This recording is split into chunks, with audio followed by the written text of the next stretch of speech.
Hello, everyone. If you like what I'm doing here, please consider subscribing, liking, and commenting. It would really help the channel out quite a bit. Thank you very much.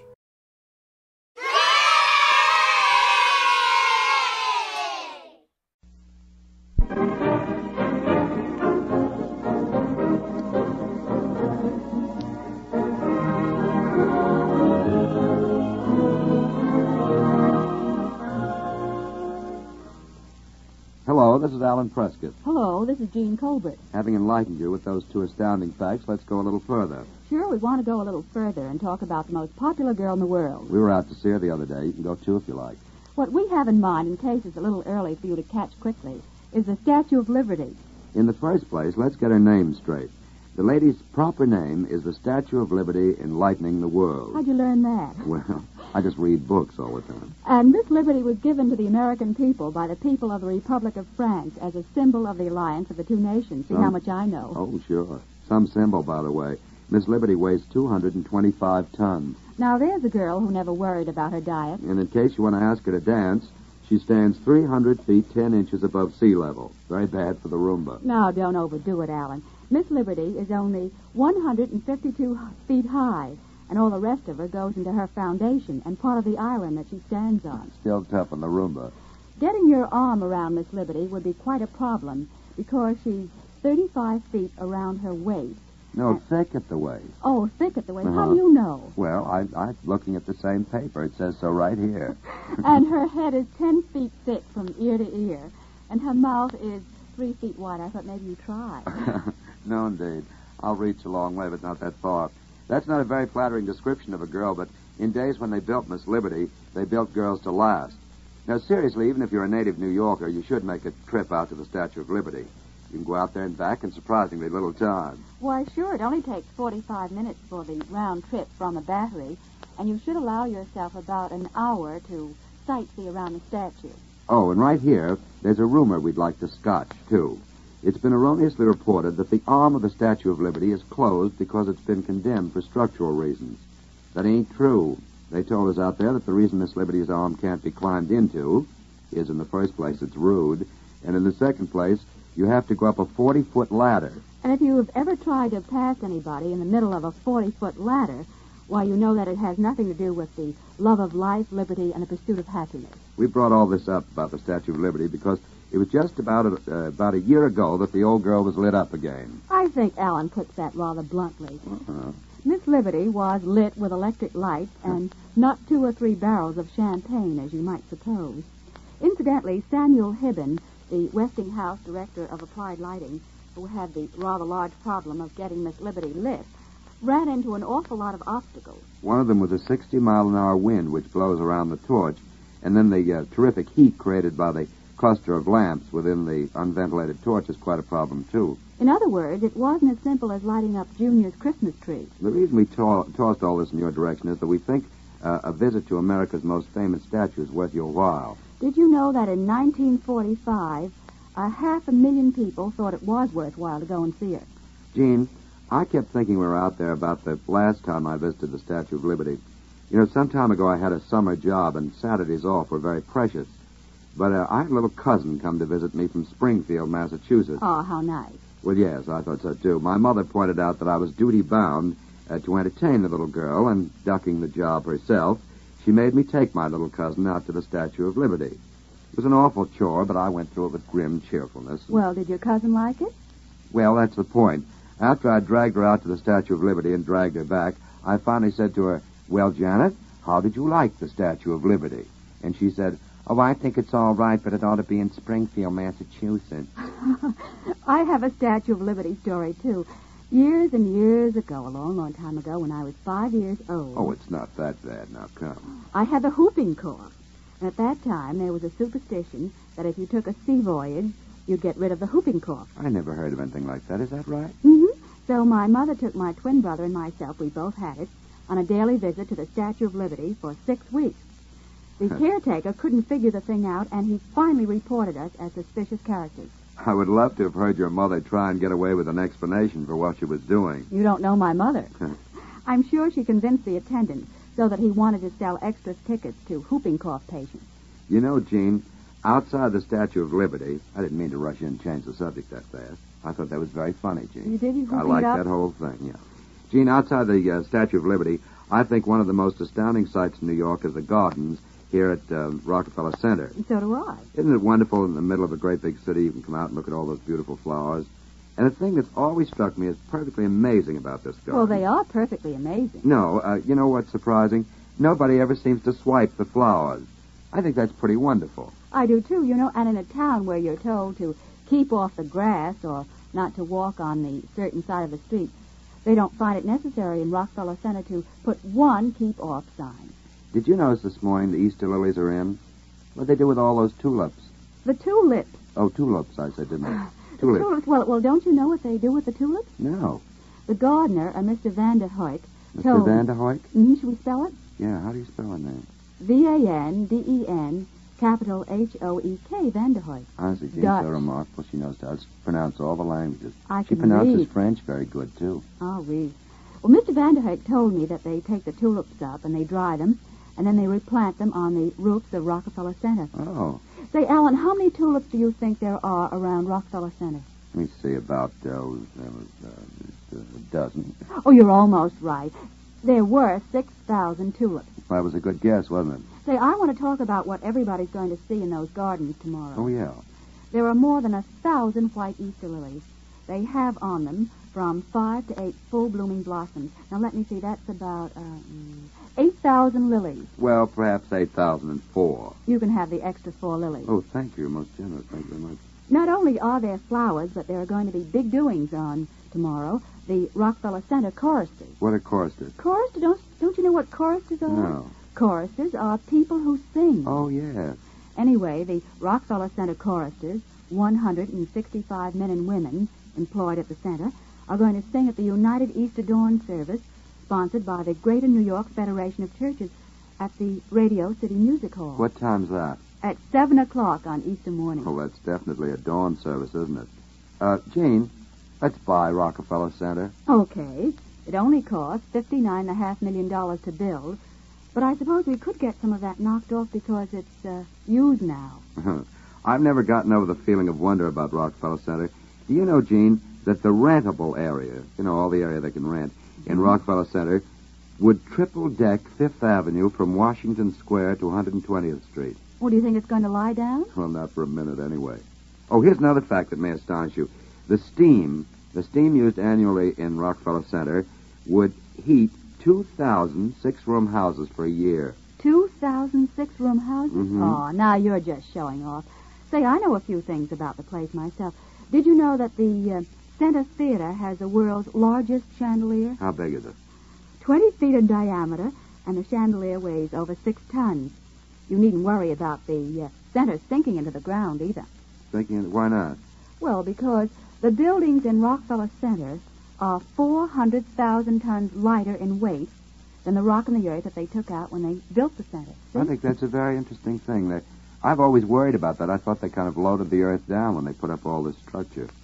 You know, Jean, I think that all this knowledge packed in your fluffy little head would make you dizzy. Oh, I have more if you like it. Oh, let me buy the property and go over it at my own convenience.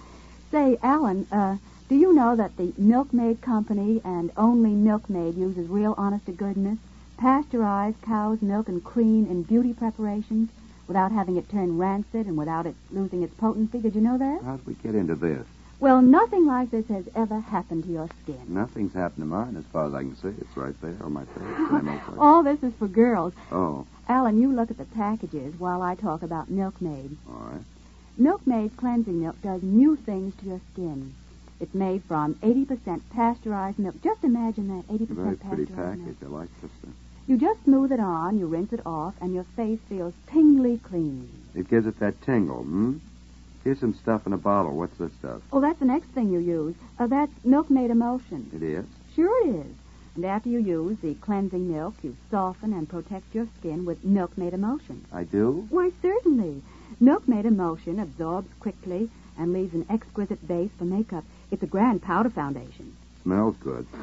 Just Thank the you. right touch, too. And when you use these preparations, take a look in your mirror and then see what a beautiful difference in your skin. It looks fresh, it looks alive, it glows. Oh, glow on.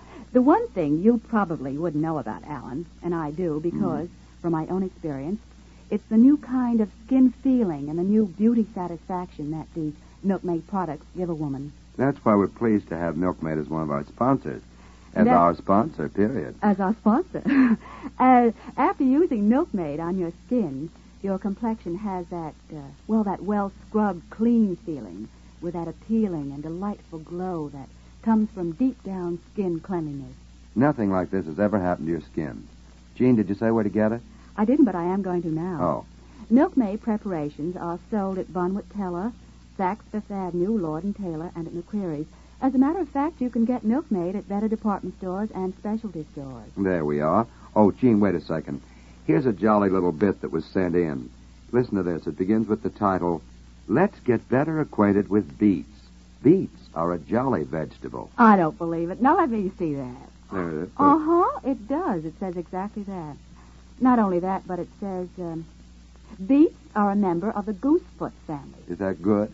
Well, it must be, because the goosefoot family includes chard, spinach, and other distinguished vegetables. If they're so distinguished, why do they have such a silly name? Well, it says right here that these vegetables are called goosefoot from the shape of their leaves. I can't wait to face my next spinach leaf to see if it's goosefoot shaped. Here's something else that I'm fairly happy about. Yeah.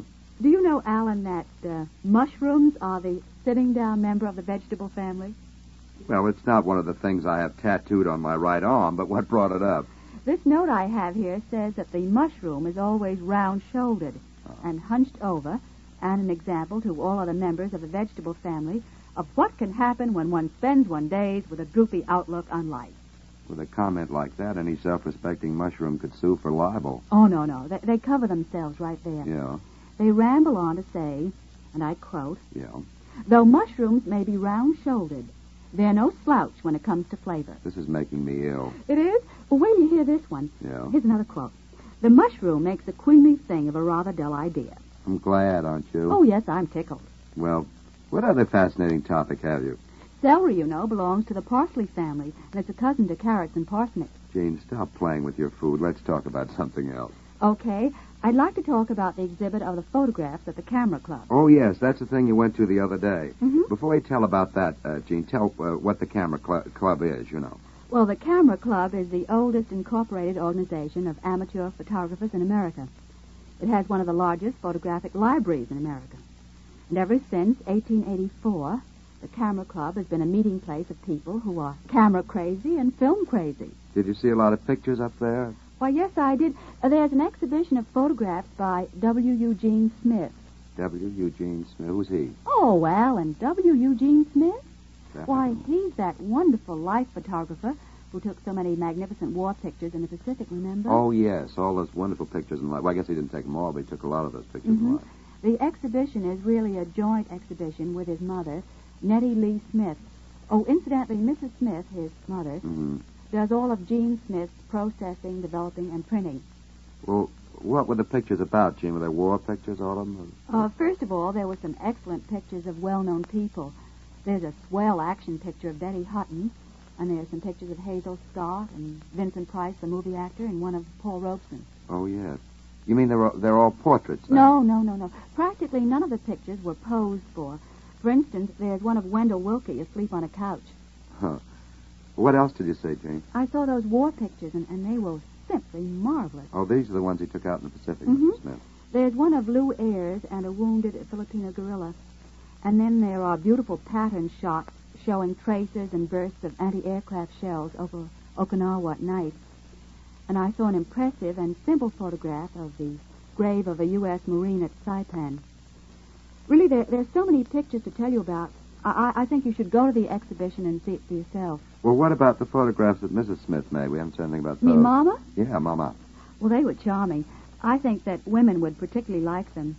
The man who showed me around told me that a special interest is shown in one called Gene Sourpuss. Gene Sourpuss. What does that mean? That's what Mama calls her son, Sourpuss. Oh, it's a photograph of Gene himself? Uh-huh. It's awfully cute, When he was too. a youngster? No, taken about a year ago. Oh, I see. He has a kind of a pout. Oh. And then there's one of Mrs. Smith's daughter and her granddaughter sitting together in a bathtub. That's clubby, isn't it? Chummy. Yeah. I really urge anybody who's really interested in photography to go to see this exhibition. Oh, by the way, I've already mentioned the man who showed me around. Oh, yes. Who was he? Well, he was so nice to me, and he knew so much about photography that I made some remarks about that fact, that he seemed to know a lot about it. Yeah. And then he told me that, he had a little experience. And then he showed me 5 volumes that he had written on photography. I think that's quite a bit of experience. And guess who he was? Who? He was Mr. Henry C. Gibson, well-known author and photographer, especially famous for his South American pictures. Say, you think I ought to give that address? Yes, give the address. We intended to mention it in the beginning, but I don't think we did. Where is the exhibition at the Camera Club? The exhibition is at 121 West 68th Street. It doesn't cost anything to see it, and the exhibit only lasts until April 30th. April 30th. Mm-hmm. What's the date today? I'm all confused. What is today? What's today? The 20th. Dick Charles says it's the 20th. 20th. It's the 20th. Well, I'm glad we got that straightened out. And it's Saturday. I'll remember that all day now. Look, Gene, It's almost Easter, by the way, and we haven't said a word about women's hats or what people are going to wear and that kind of thing. I have a hat story if you'd like to hear it. What hat story? Well, there's a friend of mine here in New York who's made it a custom every Easter to buy his sister a hat. He doesn't know much about hats, but... Well, his sister must trust him. Well, she does, but my friend knows about what kind of things she'd wear. She lives down in Virginia, by the way. And when he goes to buy a hat, he usually gets a lot of help from the milliner, one of the girls around there. And I'm afraid this good deed, though, has struck a snag. This year he went to buy the usual hat, and at the suggestion of the milliner, he had a few changes put on it. I don't know, he changed the ribbon or put a feather here or something. But he had a few changes put on. He paid for the hat, and he left word to have it sent to his address. Well, when he got home the other night, his houseboy, a very solemn little Chinaman, approached him with some indignation and said, "Lady called, say she was your milliner." I say, "Don't be silly. My boss no wear hat." Say, that reminds me. I want to talk about fashion. There we go. I didn't mean to start that, boys. Well, I think this is really interesting. It's about the new plastic film or material called Cinderlite. And Cinderlite pretty soon will be made up in slip covers for chairs and window drapes and dressing table covers, as well as raincoats, aprons, and housecoats. Well, what's so different about the new plastic thing? Well, it's the first time that a plastic film or material has been made that feels warm when you touch it. Oh, I'm glad of that, because I've been frightened to death by a cold shower curtain too many times. Well, this plastic film is printed, and it comes in different colors, and it seems to me that it looked more like a delicate material than any plastic I've seen. For instance, one of the models paraded around in a beautiful white lace plastic cocktail apron. Well, what was it, simple, or was it kind of...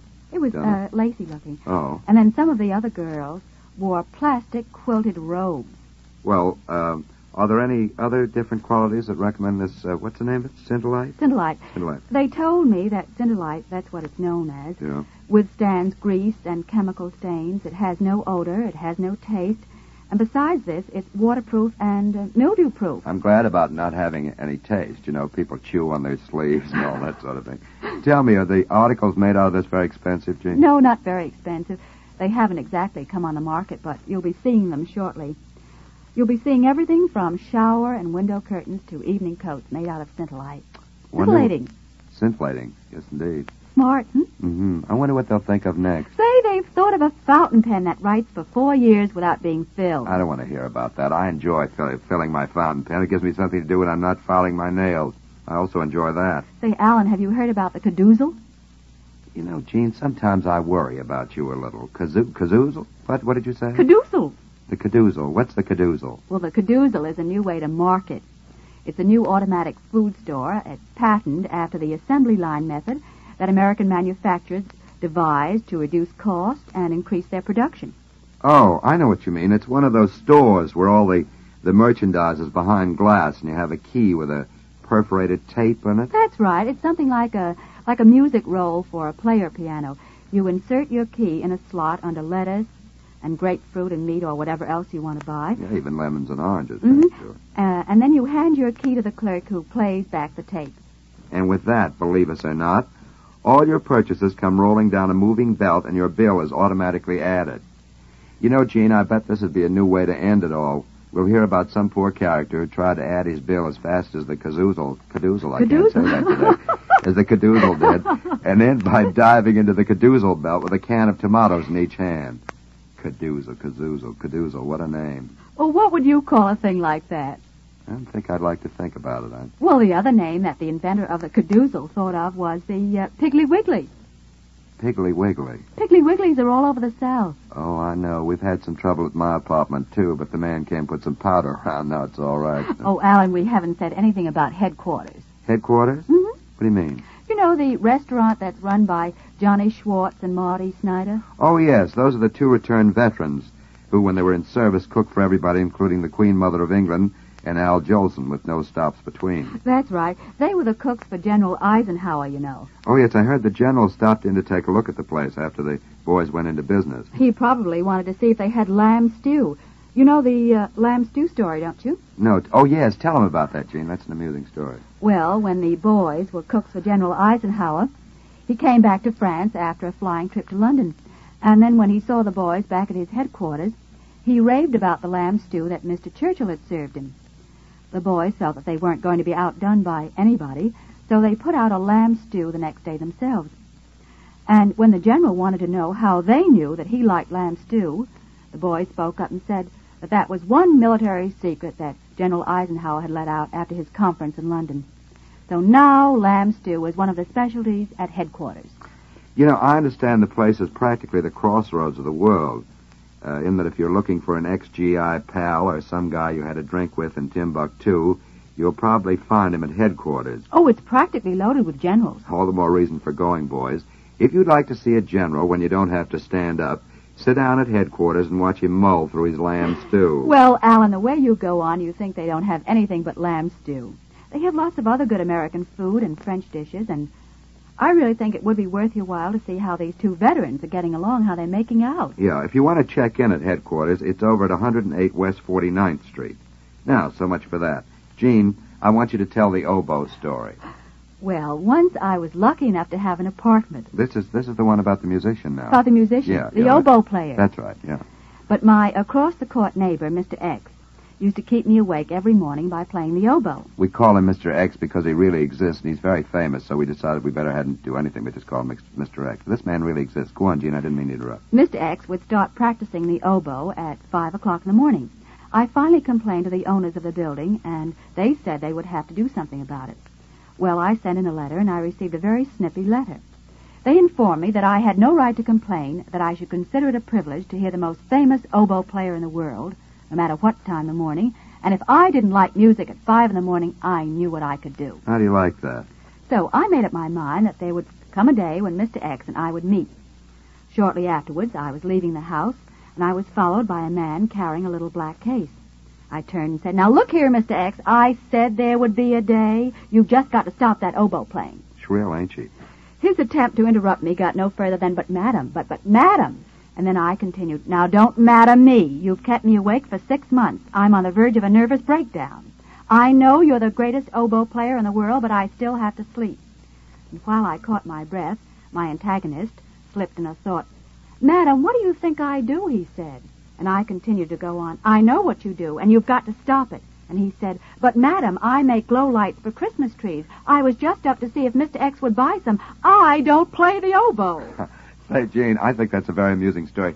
Gene, hurry up because we're going down to meet Don McNeil. Oh, boys and girls, Don McNeil's coming in from Chicago on the Century, and he's going to broadcast that Breakfast Club from Madison Square Garden tomorrow. We're going down to meet him. Oh, and I want to remind the girls about Milkmaid beauty preparations. When you use Milkmaid, nothing like that has ever happened to your skin. It's wonderful. There we are, Gene. It's about that time. Get Oh, your it things. is? Yeah. Well, this is Jean Colbert. Well, this is Alan Prescott.